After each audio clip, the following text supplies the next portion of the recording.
প্রতীক বরাদ্দ বিধিমালায় যে প্রতীকগুলো থাকে সেই প্রতীকগুলো থেকে একটা প্রতীক বরাদ্দ দিতে হয় এবং নিতে হয়।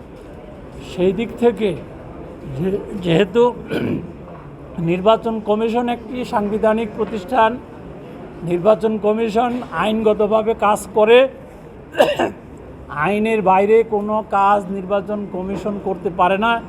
সুতরাং আইন এবং বিধি অনুযায়ী আমাদের তালিকায় যেই মার্কাগুলো রয়েছে, যে প্রতীকগুলো রয়েছে, সেগুলোর মধ্যে যে প্রতীকটা চাচ্ছেন সেই প্রতীকটা না থাকার কারণে নির্বাচন কমিশন দিতে পারছে না।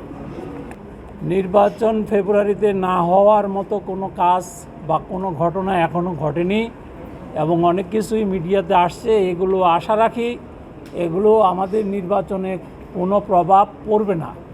আপনারা সবাই জানেন ফেব্রুয়ারি মাসে, রমজান মাসের আগে নির্বাচন অনুষ্ঠিত হবে। যে নির্বাচনের আগে সবাই অবাধ, সুষ্ঠু, নিরপেক্ষ নির্বাচনের কথা বলে, কিন্তু আসলে গিয়ে দেখা যায় যে বাস্তবে সেটি ঘটে না। নির্বাচন কমিশন আপনাদের কাছে এই মেসেজটি আমরা দিতে চাচ্ছি যে অতীতে আপনারা যা দেখেছেন, শুনেছেন, সেগুলো হওয়ার কোনো সুযোগ নাই, কোনো অবকাশ নাই। নির্বাচন কমিশন সাংবিধানিক প্রতিষ্ঠান, আইনের কাছে দায়বদ্ধ।